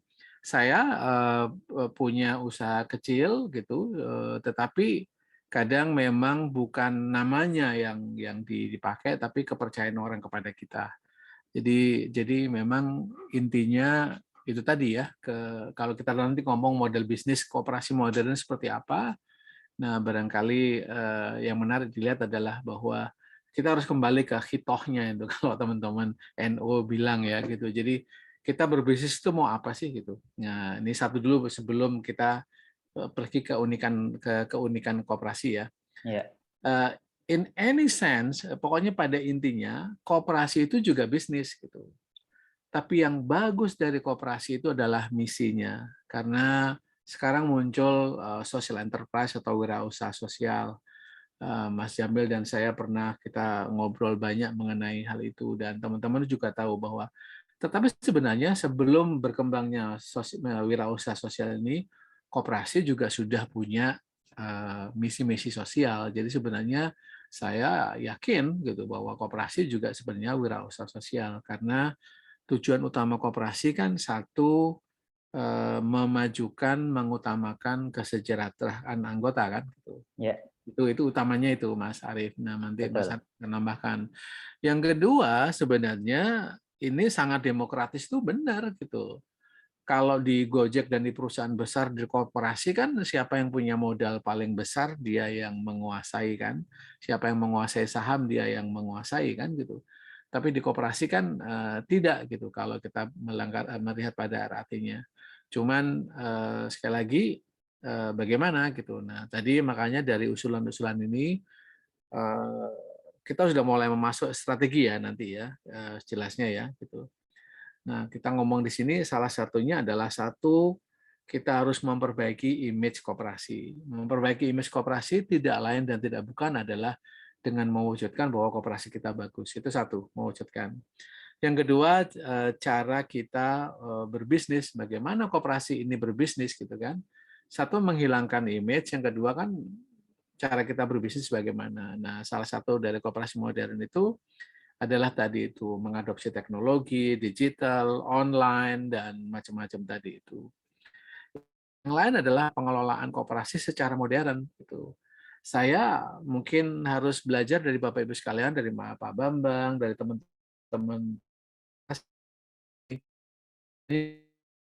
kita itu meng-hire manajemen profesional untuk mengelola koperasi kita. Jadi nggak semuanya diurusi oleh nggak sih kalau koperasinya maju dan punya uang gitu ya. Tidak harus meng-hire orang 100% waktunya, tapi seandainya dia gajinya 10 juta, ya sudah kita hanya punya waktu punya biaya atau budget 5 juta untuk meng-hire dia, ya separuh waktu dia kita pakai untuk dia mengarahkan kita bagaimana mengelola koperasi yang baik. Tapi memang dia seorang CEO yang bagus gitu. Nah, sebagai gambaran itu. Nah, saya ingin tahu itu boleh apa tidak sebenarnya di koperasi semacam itu. So, Bapak sekalian, tentunya contoh yang di Jepang tadi, dan saya senang sekali ekosistem apapun bentuknya, apakah itu BMT, apakah itu koperasi yang bergerak di bidang produksi maupun yang lain-lain, maka perlu ekosistem. Seperti juga usaha mikro dan kecil. Kalau di Amerika tadi, Bapak Agung tadi di Amerika, karena saya pernah di sana lumayan gitu, memang di sana kita lihat banyak sekali bisnis-bisnis yang dimulai dari garasi, dari hanya 1-2 orang sekarang besar dan tumbuh banyak. Kita bisa lihat tadi Bapak mencontohkan Toyota misalnya. Di Amerika Microsoft itu mulai dari 2 orang saja, Bill Gates sama Paul Allen kan. Kemudian kita lihat Apple Computer dimulai dengan Steve Jobs dan itu dengan Steve Wozniak, 2 orang di sebuah garasi. Jadi kenapa mereka bisa besar? Ya karena memang ekosistemnya membantu, termasuk urusan pajak, termasuk urusan macam-macam ya, itu membantu. Baik, saya akan ini Mas Arief share 2 slide saja dari Pak Djabadi. Bapak Ibu ada sekitar 10 slide yang diberikan oleh Pak Djabadi. Saya share hanya 3, tapi kalau Bapak Ibu tertarik nanti kita yang ya itu. Pak Djabadi menyampaikan strategi untuk modernisasi koperasi itu adalah 1, pengembangan koperasi itu harus dengan multi pihak. Jadi tidak hanya satu koperasi yang sama, tetapi kalau bisa koperasi itu katakan aja bekerja sama dengan koperasi lain yang saling membantu. Jadi tidak hanya berupa asosiasi koperasi yang sama, misalnya pembuat sepatu gitu, tidak. Tapi mungkin koperasi yang menaungi 10, 20 perajin sepatu, perajin kulit bisa kerjasama dengan koperasi yang melakukan pemasaran dari berbagai produk, misalnya gitu ya. Di koperasi yang menaungi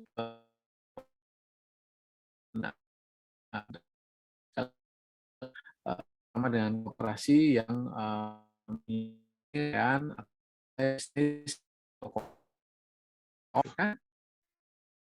kan juga di sini bahwa ini masih diperdebatkan tentunya. Kalau saya pribadi, benar apa tidak bahwa kita harus fokus pada koperasi yang di sektorial. Ini disarankan di sana komoditasnya adalah pangan, pertanian, perikanan, pariwisata. Ini kalau ada background-nya adalah karena selama ini ada anggapan bahwa koperasi di Indonesia itu banyak sekali koperasi yang tidak real, dalam arti bisnisnya adalah bisnis di bidang yang tidak menciptakan barang, tetapi di finansial misalnya. Dari hulu ke hilir dalam bentuk factory sharing dan kemitraan yang lain, dan di rantai pasok atau di supply chain, di rantai ini bisnis, itu sangat diperlukan. Ini sama kembali ke yang strategi nomor 1 tadi. Di 4, baik itu KUR, dana bergulir LPDB, modal penyertaan, sindikasi, maupun dengan mengajak investor, itu penting untuk membiayai dan mengembangkan koperasi agar lebih maju. Sekarang masalahnya bagi saya adalah bisa apa tidak kita mengelola hutang atau pinjaman tersebut. Bisa apa tidak kita menerima saham dan membayar dividen sesuai oleh investasi masuk, dan cara masuknya seperti apa di dalam koperasi itu. Karena kalau di perusahaan kan kita bisa, kalau di koperasi saya kira sekarang katanya ada ya itu cara untuk masuk ke koperasi dengan membeli dalam tanda petik saham. Kemudian amalgamasi ini atau koperasi baik yang vertikal maupun secara horizontal. Jadi koperasi-koperasi kecil itu harus menjadi koperasi yang lebih besar agar daya saingnya, jangkauannya, jumlah anggota, modalnya, dan pasarnya juga besar. Kemudian terakhir adalah digitalisasi. Jadi Bapak sekalian, ini nanti kita kembali ke sini. sekalian, tapi ada satu slide lagi. Ini 5 tahun rencana ke depan. Bapak Ibu silakan screenshot kalau boleh, tapi juga nanti kita akan share materi ini. Jadi tahun 2021 ini sebenarnya awal rencana pemerintah, dalam hal ini Kementerian Koperasi dan UKM, untuk melakukan. Jadi sekarang yang mereka lakukan adalah mereka baru profiling modern itu sebagai contoh. Nah, itu kalau Pak Jabadi kemarin pergi ke mana? Ke Sulawesi, kemudian ke Jawa Barat.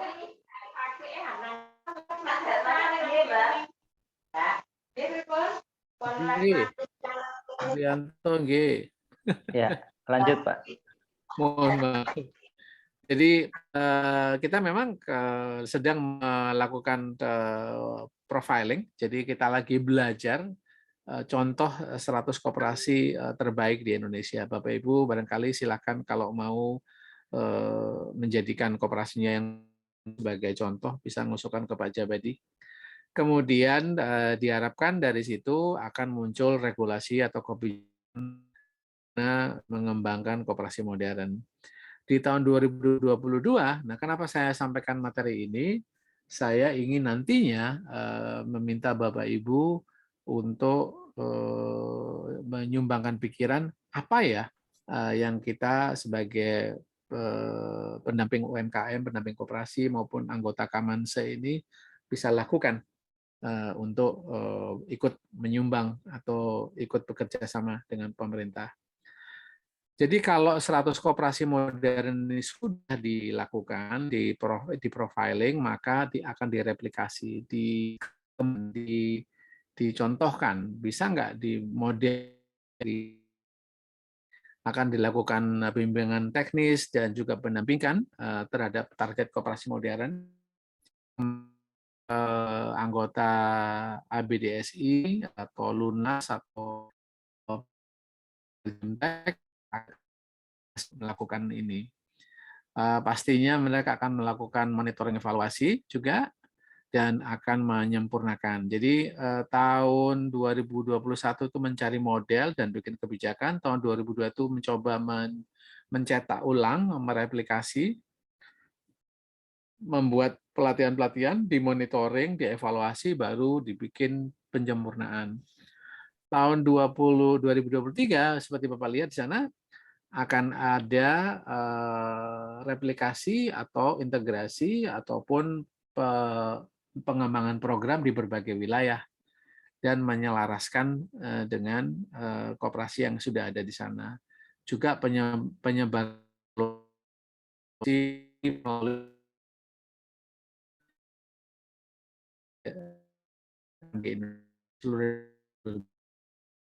kemudian 2024 sedang arahnya lebih ke publikasi, mencatat mana yang bagus, mana yang tidak, menyampaikan. Nah, ini tujuannya untuk mengubah image koperasi. Ya. Kemudian penetapan program pengembangan koperasi di dalam rencana nasional atau masuk dalam APBN. Jadi ke depannya bisa dilaksanakan. Bapak-Ibu sekalian, ini contoh tadi mengenai apa sih strateginya dan kemudian roadmap-nya atau jalan menuju ke sananya 4 tahun ke depan akan seperti apa. Saya kira saya stop di situ Bapak-Ibu sekalian. Barangkali menarik kalau untuk kita bicarakan itu barangkali apa peran kita. Barangkali kalau mau pendapat Bapak Ibu mengenai strategi ini bagaimana? Sudah baguskah atau apa yang harus kita lakukan? Yang lain. Silakan. Baik, Bapak Ibu, sudah kita berbicara soal strategi. Silakan Bapak Ibu yang berkenan menyumbangkan gagasan, ide, pemikirannya terkait dengan strategi ya, strategi untuk modernisasi koperasi. Silakan, kita masih punya beberapa waktu ke depan ya. Sudah jam 9.26 dan saya rasa kita bisa sedikit memperpanjang untuk menampung pemikiran, gagasan dari Bapak Ibu semuanya. Dan seperti tadi disampaikan oleh Pak Bido, insya Allah materi ini juga akan di-share melalui grup WA Kamanse ya. Nanti Kang Asfa bisa menyampaikan, sudah menyampaikan linknya, silakan Bapak Ibu join di grup WA Kamanse untuk sharing, dan juga nanti materi akan kita share di situ. Silakan, kira-kira Bapak Ibu punya pemikiran bagaimana sih mewujudkan koperasi modern ini?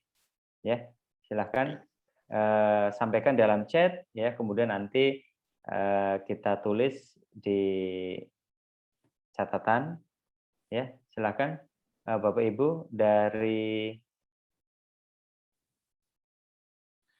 ini Pak Sucipto dari Aksiando dari Kalsel menyampaikan bahwa koperasi konsumen syariah Ar-Rahmah Kalsel sudah diusulkan oleh Dinas Koperasi menjadi koperasi modern.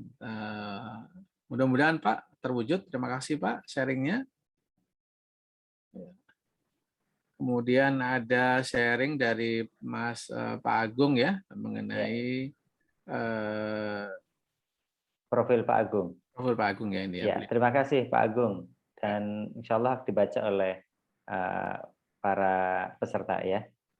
Pak Jamil, Mas Jamil silakan. Ya, silakan. Ya, terima kasih Mas Bido. Tadi pertanyaannya kalau apa yang mungkin bisa ditambahkan dari strategi tadi, Mas? Itu yang saya lihat belum ada adalah ini koperasi modern pada dasarnya dikembangkan dari jiwa koperasi yang sama, Mas. Nah, dan jiwa koperasi itu berbeda dengan jiwa kapitalisme. Oke. Jadi modernisasi koperasi tanpa generasi muda Indonesia dibangun dengan jiwa koperasi itu ya nggak jalan juga katanya ya. Oke. Bahwa perlu pelatihan dari muda untuk ikhlas menerima one man one vote. Karena selama ini kan kita dididik dengan pendekatan ala saham, makin besar modal Anda, makin besar suara Anda. Betul. Nah, jadi di situ kelihatannya jiwa koperasi juga harus ditanamkan dari muda. Oke, setuju. Ya, itu saja, Mas. Terima kasih. Terima kasih. Ya. Ada juga Pak Agung, Pak Bido sudah raise. Silakan Pak Agung. Baik, terima kasih Pak Bido, Pak Arif semua. Terima kasih. Yang ada beberapa yang kita pilihkan bahwa saya setuju tadi bahwa kenapa secara konsep one man one vote itu oke, tapi makanya problemnya saya kenapa tadi saya sampaikan bahwa anggota ini harus diberdayakan, harus berpintar gitu. Nah, dan kemudian tadi setuju dengan adalah harus akhirnya menunjuk CEO yang profesional. Ya itu perlu karena dia eksekutornya. Tapi ide mimpinya itu adalah dari anggota itu. Nah, makanya tadi mereka harus diberdayakan. Mimpinya sebesarnya apa sehingga mereka waktu di RAP itu bisa menuangkan saya maunya seperti ini, tolong dilaksanakan, kan sebenarnya itu kan. Cuma bedanya kalau di PT adalah ada majority dan sebagainya. Kalau ini kan nggak semua sama, satu itu. Yang kedua adalah soal pembiayaan yang sering kali terjadi pembiayaan. Nah ini mestinya pendekatan ke depannya adalah dengan wakaf produktif ini ya. Jadi ya ini yang mesti perlu dikitakan bagaimana supaya mereka bisa memberdayakan itu tadi. Tidak hanya karena kalau itu kemudian juga keluar diambil semua kan bisa ras itu juga kan itu juga satu ya itu kan tergantung juga anunya ya bagaimana kita ekosistem tadi. Nah yang ketiga adalah yang perlu dilakukan adalah perlunya menghargai apa yang disebut dengan intangible asset. Ya. Tadi bahwa kita hidupnya koperasi hari ini besok 10 tahun itu kan ada suatu akumulasi ilmu dan pengalaman yang mestinya kan bisa diuangkan itu ya, tanda kutip ya itu ya. Nah itu yang itu harus dilakukan. Jadi kenapa di awal tadi saya katakan bahwa setuju itu adalah rohnya ataupun jiwanya ataupun paling atasnya adalah koperasi, tetapi dalam tataran pelaksanaannya adalah korporasi sebenarnya. Nah, kombinasi dua itu koperasi yang tidak dolim, artinya artinya tidak ada majority tadi. Nah, bahkan yang sebetulnya yang ke depan lagi adalah itu tadi bagaimana maaf ya nih ya kalau itu saya kemudian saya ada pengalaman buruk saja juga, tapi akhirnya menjadi pengalaman dari bahwa sebaiknya memang bukan jadi koperasi kemudian jadi ada perusahaannya, itu adalah investment company bukan operating company. Jadi kalau akan operating company kita harus punya orang yang gini macam-macam, itu melelahkan kita. Instead of kita punya taruhlah kita kasih ya kita kita proven gitu, sehingga risiko itu kecil dan tetap mengalir gitu ya. Ini yang mesti sekalian. Jadi ini yang mesti ini. Dan terakhir adalah memang membentuk konglomerasi. Dari konglomerasi itu bukan yang haram gitu ya, dari ujung ke ujung. Dimulai ini tadi, misalkan ya di ujungnya kita ada retail tadi katakan tadi ya. Tapi kemudian kan perlu ada transportasi ya. Transportasi harusnya juga punya kooperasi gitu. Oke. Dan sampai keputusan. Oke, itu aja. Jadi eksekusi artinya di atasnya adalah kooperasi sebagai holdingnya, setuju jawabannya, di mana yang tadi pemegang SR tadi seperti tadi, tetapi harus dipintarkan tadi sehingga eksekusinya akan semakin bagus. Pak. Bagus sekali Pak. Baik. Maaf ya. Terima kasih Pak Agung. Ada satu lagi nih Pak Bido, mungkin sebelum melanjutkan, boleh ya? Silakan. Dari Pak Sutono kayaknya ingin menambahkan. Pak Sutono, silakan Pak. Silakan Pak, satu lagi. Ya. Terima kasih Pak Bido, Mas Arief. Ya. Jadi saya melihat bahwa strategi tadi yang sudah disampaikan bagus. Hanya saya ingin bahwa kami telah melakukan di Sumeneb mengedukasi tentang koperasi ini sejak dini. Artinya pada pendidikan PAUD maupun pada pendidikan yang TK itu sudah kami ajarkan, dan dalam kapasitasnya adalah mengajarkan mereka lomba menggambar tentang koperasi sekaligus gedungnya. Itu satu hal. Kemudian nomor dua, kami tahu bahwa ke depan dalam arti koperasi modern sekaligus tadi masuk di dalam 2024 RPJMD, saya kok pasti berkeyakinan kalau koperasi ini yang ngelola itu adalah yang punya kompetensi. Artinya saya selama ini juga menjadi pengurus koperasi KPRI Sumekar, tetapi secara real jujur kami ngakui saya belum punya kompetensi di bidang koperasinya. Artinya selaku manajer saya tidak punya sertifikat manajer. Bagaimana mungkin kami bisa mengelola koperasi dengan baik ketika kompetensi itu tidak kita miliki? Sedangkan masa depan ketika kita kompetitifnya makin tinggi, maka diperlukan orang-orang yang punya kompetensi di bidangnya masing-masing. Nah, itulah salah satu strategi sehingga mau tidak mau pengurus pengawas itu paling tidak punya kompetensi yang real. Seperti kemungkinan yang sudah terjadi lah di koperasi yang syariah, maka dewan pengawas harus yang punya sertifikat. Baik. Nah, ini yang menjadi penting. Terima kasih. Terima kasih Pak Sustono. Idenya menggelitik ini ngajakin anak-anak TK menggambar koperasi dan gedung koperasi. Tapi jangan sampai nanti diturut menggambar pengurus koperasinya ya dan keluarganya gitu ya. Karena ganti-ganti Pak. Bercanda ya Pak ya. Baik. Pak Jamil mau raise hand ini kayaknya sedikit aja Pak Jamil, silakan. Mas Jamil. Ya, Mas Bido, ini kalau saya pahami istilah koperasi modern ini kan berarti koperasi fase berikutnya ya. Bahwa bangsa kita sudah bangsa yang sudah 70 sekian tahun, berarti sudah saatnya masuk ke Indonesia era berikutnya, koperasi era berikutnya. Ya. Nah, saya malah jadi terpikir, bisakah koperasi menjadi lokomotif membawa bangsa ini dari era menabung menjadi era berinvestasi, Mas? Karena yang individu dan negara yang makmur adalah individu yang pintar berinvestasi, bukan sekedar pintar menabung. Dan kita kelamaan, Mas, udah 70 sekian tahun Indonesia berdiri masih dominasi menabung. Oke. Nah, jadi salah satunya usul saya, koperasi modern itu tidak lagi menggunakan istilah simpanan pokok wajib sukarela, namun menjadi investasi pokok wajib sukarela, Mas. Ya. Karena kalau terus-terusan kita bicara simpanan, itu berarti bicara tidak berani ambil risiko, padahal investasi dibangun dari ngambil risiko, dan kita terutama di komunitas keuangan syariah, itu justru yang saat ini missing, keuangan syariah nggak maju-maju karena masih berbasis menabung. Padahal Rasulullah dari awal mengajarkan syirkah itu adalah berbagi risiko. Ya. Baik, Pak Jamil. Terima kasih. Mas Bido, kalau bisa diusulkan tadi benar-benar saya serius, bisa nggak kata simpanan wajib pokok sukarela diganti jadi investasi wajib pokok sukarela? Saya tulis ya. Koperasi modern. Ya. Kata simpanan sukarela. Jadi investasi. menjadi investasi. Semuanya, jadi kata simpanan pokok, wajib sukarela, nah semuanya menjadi kata simpanan berubah jadi kata investasi semua gitu. Iya, berarti nanti kita minta tolong untuk mengcover lagu Titik Puspa yang Bang Bing Bung ya. Untuk di cover menjadi apa ini? Oke, lagu itu diharamkan jadi Mas. Gitu ya. Jadi investasi gitu. Nggak boleh ya. lagi diajarin ke anak-anak kita gitu loh. Ke Cici Mas Arif jangan belajar itu, Mas. Ya nanti saya cari lagu yang supaya hafal terkait dengan investasi nanti. Nanti kita cover ya lagunya ya. Baik, terima kasih Pak Jamil. Terima kasih Mas Jamil. Bapak Ibu yang sudah chat, jangan khawatir. Ini nanti karena ada recordingnya, chatnya pasti masuk ya. Nanti kita lengkapi. Silakan Pak Bido. Ya, menarik sekali, menarik sekali. Bapak sekalian, ini saya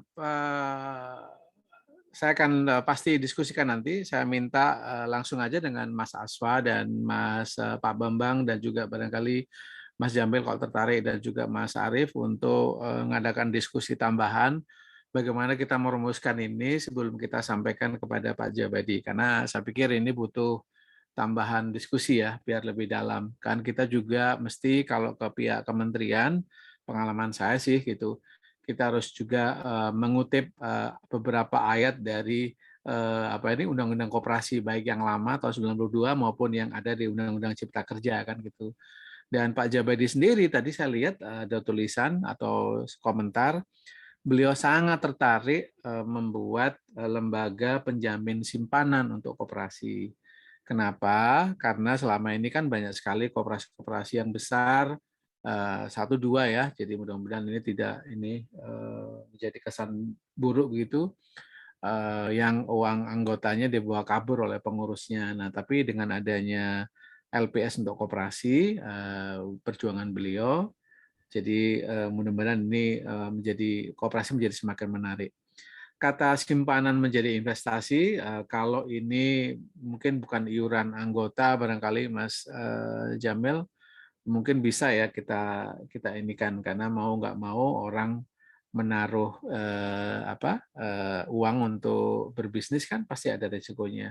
Nah, kami memang harus dilihat adalah semangat koperasi itu, apakah memang anggotanya siap untuk menanggung resiko itu dan segala macam perlu dibicarakan lebih bagus.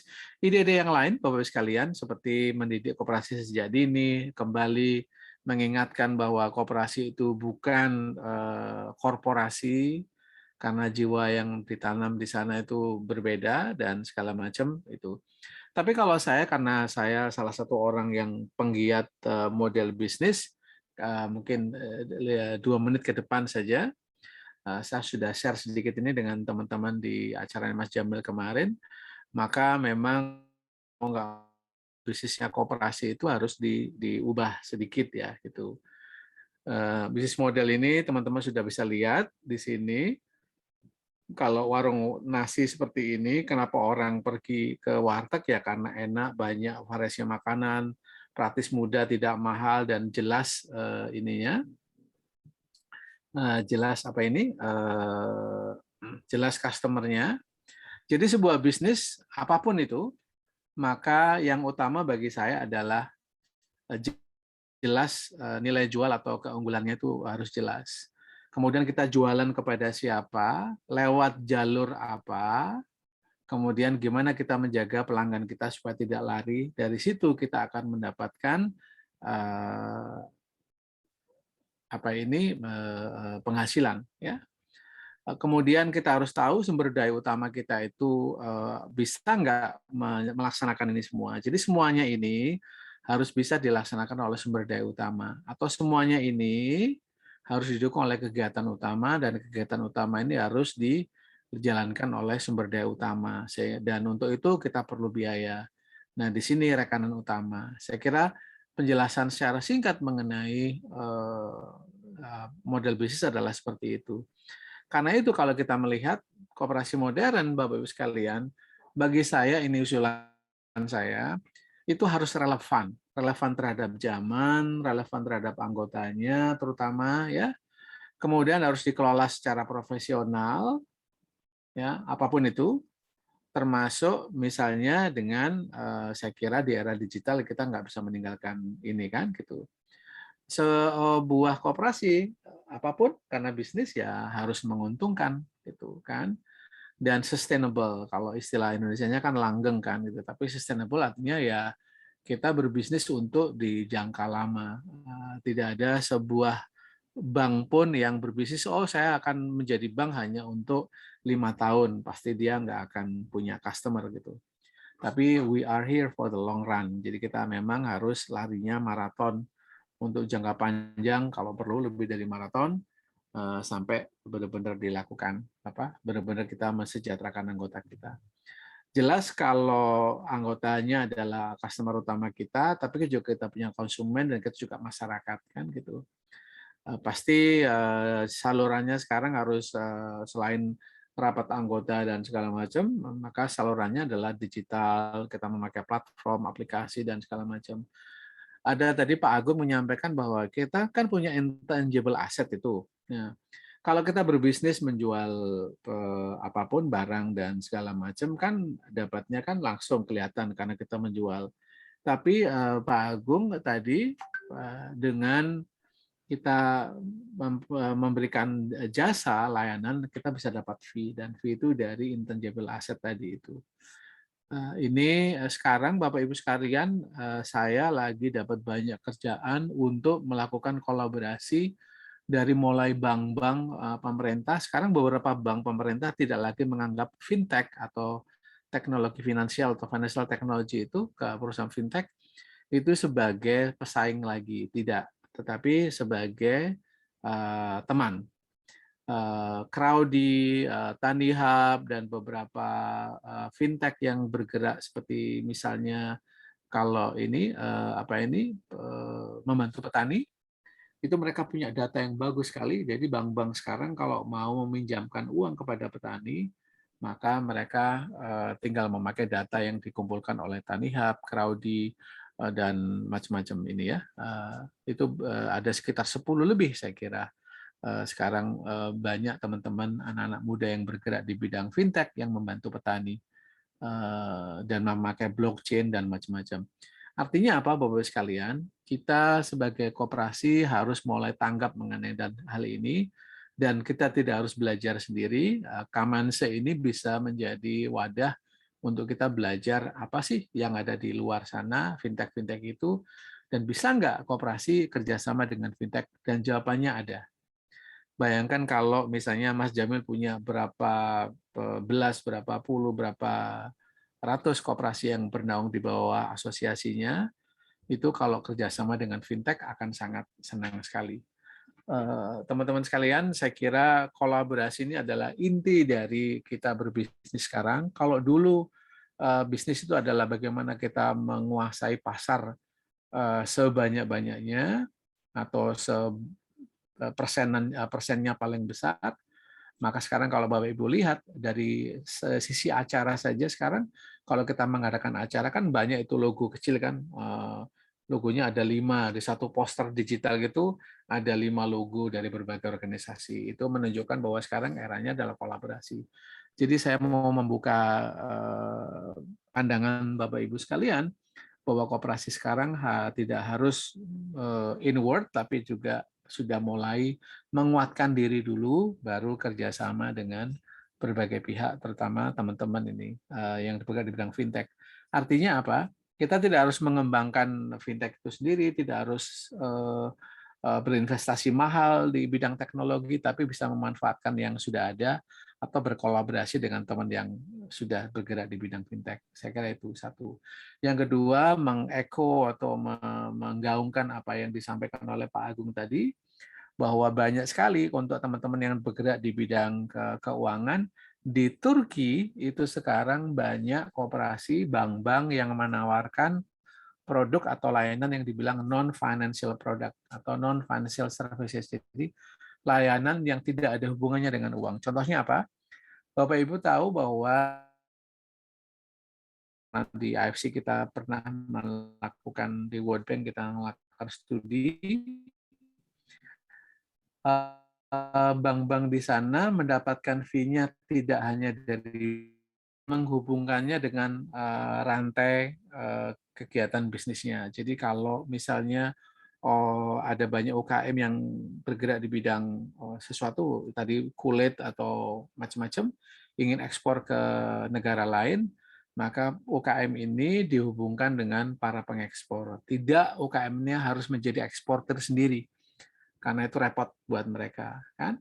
Jadi tapi bank itu kan punya klien banyak, jadi punya. Nah, mudah-mudahan koperasi dalam hal ini kalau skalanya di kota saja dan mempelajari anggotanya, kan ada pengusaha restoran lele atau ayam goreng dan macam-macam.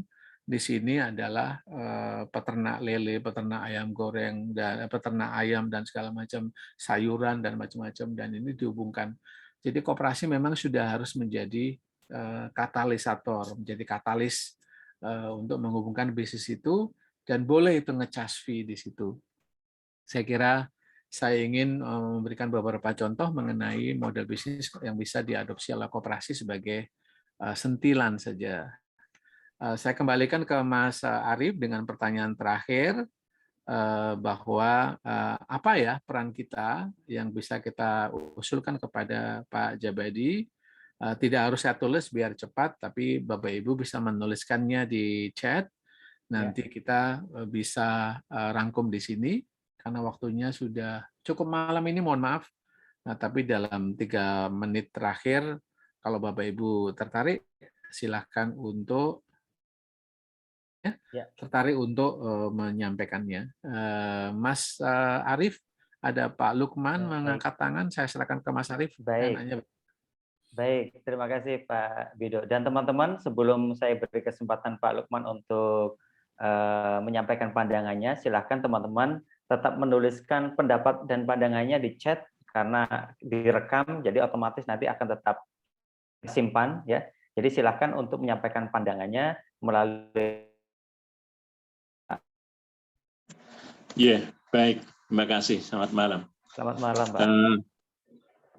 Sebelum saya menyampaikan pendapat saya, apa yang barusan disampaikan Bido, cuman saya mengingatkan dulu, Pak Bido, sertifikat asesor kita tahun ini udah habis ini, perlu diperpanjang. Itu Pak Lukman mengingatkan, iya. Gimana caranya itu, Pak? Ya betul ya. Kan di Tangerang itu. Iya betul. Uji kompetensi. Itu 5 hari kita Pak ya, jungkir balik Pak ya. Betul. Oke, senang sekali saya bisa komunikasi dengan Mas Bido. Baik, ini satu hal yang menarik sekali. Yang terakhir disampaikan oleh Pak Bido, gitu ya. Karena memang beliaunya ini ahli di bidang MCB, bisnis model kanvas, gitu ya. Model bisnis kanvas semua. Ya. Model bisnis kanvas ya. Iya, gitu ya. Begini, saya sempat 2 tahun itu koperasi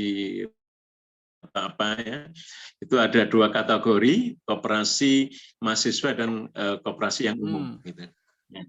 Ini satu hal yang berbeda sekali. Kita kalau bicara koperasi mahasiswa itu kan ya hampir bisa dikatakan jarang ya. Tapi saat waktu itu lomba koperasi prestasi itu luar biasa adik-adik mahasiswa ini dalam mengembangkan koperasi.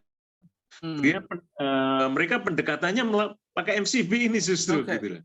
Dia sudah bisa menghitung keuntungannya dengan membuka misalnya usaha ayam crispy misalnya atau apa gitu sebetulnya. Ini ternyata dari perputaran bisnisnya luar biasa. Mereka cenderung tidak menggunakan model kayak simpanan pinjaman memang. Tadi Pak Sabaya mengatakan investasi gitu ya, tapi mereka penekanannya ke arah investasi, tapi model penyertaan gitu. Jadi tapi dikemas sedikit modern gitu.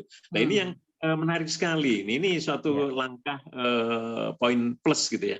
Nah, akan tapi setelah saya sebagai dewan juri koperasi-koperasi yang konvensional sama sekali ya, atau tahu ilmunya itu bagaimana. Nah, sehingga ini kesannya memang yang konvensional sekali, yang yang sangat ada batasan perbedaan yang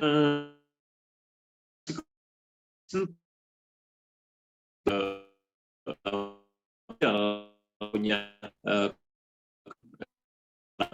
era digital anak muda ini kan luar biasa. Nah, artinya apa? Secara manajerial SDM ini harus memang berubah. Kita bicara koperasi yang kita dalam ingatan kita pasti pengurusnya sudah tua-tua. Minimal 40, 50, bahkan 60. Lah, mana mau bisa lari nih, gitu lah, seperti itu. Lah, maka ini saya pikir satu hal menarik sekali bahwa koperasi ini harus gencar untuk disosialisasikan melalui media-media. Ada tadi yang mengatakan pakai Indos dan sebagainya. Ini sudah saatnya, gitu. Karena saya pikir paling tidak model perbankan yang mensosialisasi tentang program dan sebagainya ini harus diadopsi gitu ya, seperti itu. Lah, di samping apa yang tadi sudah dibahas hal-hal kaitannya dengan masalah koperasi modern tersebut gitu ya. Gitu. Saya ingat juga selama ini kalau saya datang di RAT hampir saya lihat, ini pengetahuan saya, nggak ada yang di RAT-nya membahas bagaimana tahun depan membuat program dan sebagainya pakai MBC, pakai model bisnis kanvas. Itu nggak ada sama sekali gitu loh. Jadi memang ini saya pikir harus sudah dimulai gitu untuk melakukan terobosan-terobosan seperti itu. Mulai dari siapa? Tentunya mohon maaf, terutama Bapak Ibu di dinas itu ya sudah harus paham benar. Makanya saya setuju kalau Pak Sustono, Pak Kadis Sumeneb ini beliau sebagai manajer tetap ingin belajar gitu ya. Ya, jadi artinya apa? Kalau perlu sekarang kepala dinas yang kepala kasih ini harus punya sertifikasi manajer koperasi gitu. Gitu. Saya punya pengalaman menarik Pak Bido tahun awal 2020. Saya melakukan uji kompetensi fasilitator dan pendamping UMKM itu di Sulsel. Itu saya diminta oleh kepala dinas sampai jajaran ke bawah harus mengikuti sertifikasi semuanya. Nah, ini merupakan satu hal terobosan baru. Maka untuk itu bagi Bapak Ibu yang peserta dari koperasi, monggo. Saya juga sebagai asesor, sebagai fasilitator dari satu LSP siap membantu Bapak Ibu semuanya. Terima kasih. Ya.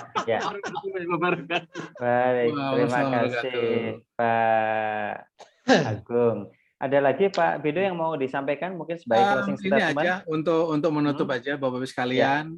Satu, acara kita menurut saya hari ini berhasil karena saya tidak sendirian bicara begitu. Jadi ini Mas Arief terima kasih bantuannya dan Asfa juga, bahwa Pak Bambang dukungannya, bahwa diskusi malam ini rame. Mohon maaf ini sampai hampir jam 10 dan banyak sekali input dan teman-teman ikut menyumbang pikiran. Itu bagi saya yang penting.